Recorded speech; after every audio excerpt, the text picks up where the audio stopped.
Assalamualaikum warahmatullahi wabarakatuh. Perkenalkan, saya Melia Octavioni, nomor BP 2110253003 dari Biologi Prod B. Baiklah, saya akan menjelaskan mekanisme plasmolisis dan deplasmolisis. Untuk mekanisme plasmolisis terjadi pada sel tumbuhan jika diletakkan di larutan garam terkonsentrasi atau hipertonik. Sel tumbuhan akan kehilangan air dan jika tekanan turgor menyebabkan sel tumbuhan lemah. Tumbuhan dengan sel dalam kondisi seperti ini akan layu, sehingga kehilangan air lebih banyak yang akan menyebabkan terjadinya plasmolisis. Plasmolisis hanya terjadi pada kondisi ekstrem dan jarang terjadi di alam.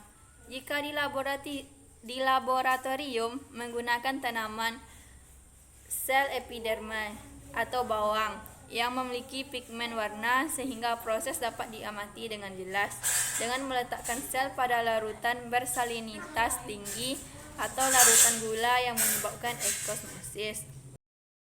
Lalu dilanjut yang kedua, yaitu deplasmolisis. Terjadi jika sel tumbuhan diletakkan di larutan hipotonik. Sel tumbuhan akan menyerap air dan juga tekanan turgor meningkat. Banyaknya air yang masuk ke dalam sel akan menyebabkan deplasmolisis.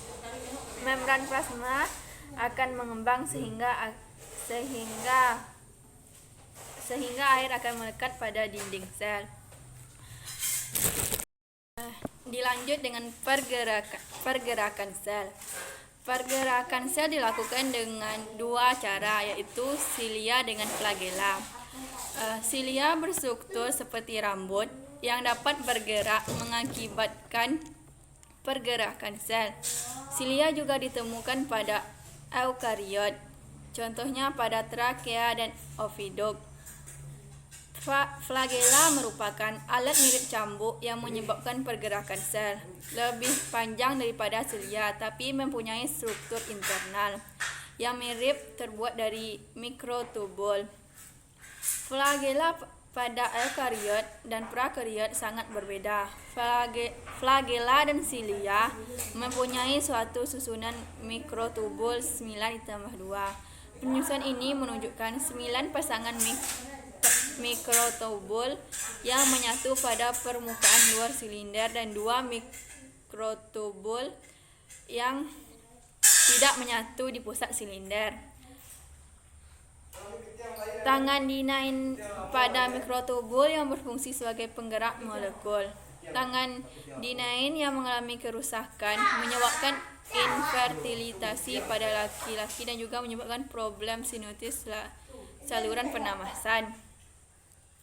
Lalu contoh-contoh pergerakannya yaitu pergerakan vesikal antara organela dan permukaan sel, arus sitoplasma, pergerakan vesikal pigmen untuk proteksi pewarnaan, pembelahan sel, pergerakan kromosom selama mitosis dan meiosis.